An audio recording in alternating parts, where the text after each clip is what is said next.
Our future leaders, ladies and gentlemen, I'm honored to speak to you as the international community celebrates the historic 75th anniversary of the United Nations. And it is my privilege to deliver these virtual messages at such a vital time, one that has not only brought great changes and challenges to our lives, but also timely opportunities to construct a brighter world for all. Today, I'm excited to talk to you about the importance of the United Nations 75th anniversary, the challenges and opportunities of the ongoing COVID-19 pandemic, and the necessity of reinvigorating multilateral cooperation and enhancing youth empowerment to help solve key global issues. Our future leaders, ladies and gentlemen, as the former Secretary General of the United Nations, I am incredibly proud of the United Nations' wide impact as a force for good in an increasingly unpredictable world. From its original goal to save succeeding generations from the scourge of war, to its complex work today across the three pillars of peace and security, sustainable development, and human rights, the UN's 75th birthday is certainly worthy of celebration. The UN's impact around the world today is truly essential. In 2020, the UN provides life-saving food and assistance to over 86 million people in 83 countries. It offers critical protection and support to 82.5 million people fleeing war, famine, and persecution. The UN maintains and builds peace in conflict and post-conflict countries with 95,000 peacekeepers in 13 operations around the globe. The UN supplies and administers essential vaccines to 50% of the world's children, which helps save more than 3 million lives a year. The United Nations assists over 2 million women each month overcome dangerous complications from pregnancy and childbirth.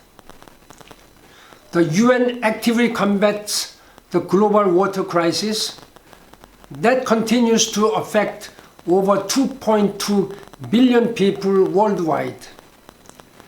And the United Nations and its agencies are leading the multilateral response to the COVID-19 pandemic and the climate crisis, the two biggest global challenges that we currently face. Dear young people, ladies and gentlemen, the COVID-19 pandemic has caused immense suffering, dramatically restructured our lives, and brought even more uncertainty into an already uncertain world.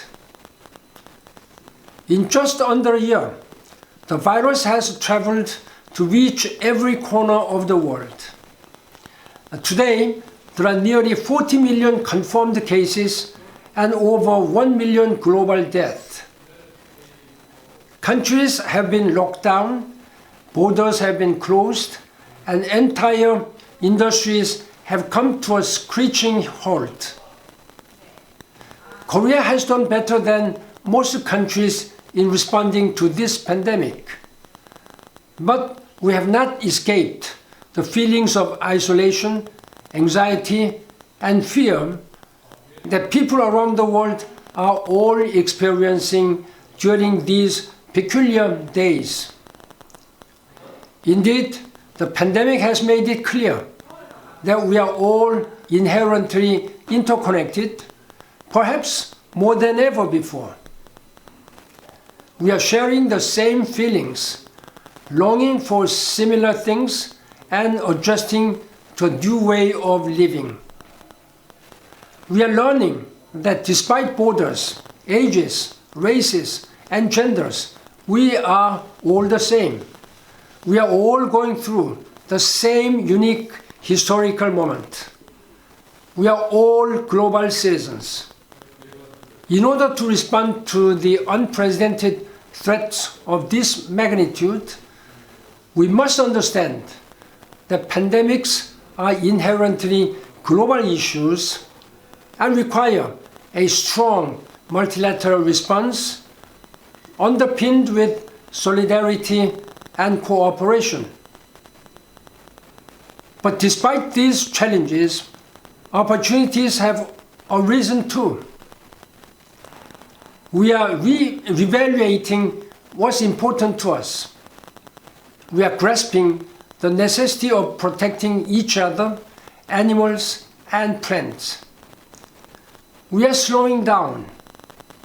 We see that we need to build back better from this pandemic to live in a more inclusive and sustainable manner. That we must elevate climate action. Ladies and gentlemen, pandemics, climate change, and conflicts are all true global challenges demanding collaboration, action, and innovation. And this is now ever more meaningful as the United Nations celebrates its 75th birthday.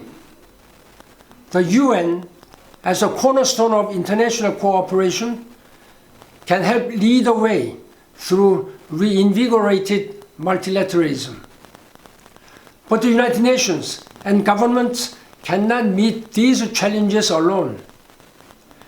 Youth empowerment is a critical part of the global partnership efforts needed to construct healthy societies, achieve the UN Sustainable Development Goals, SDGs, combat climate change, and build peace and expand tolerance.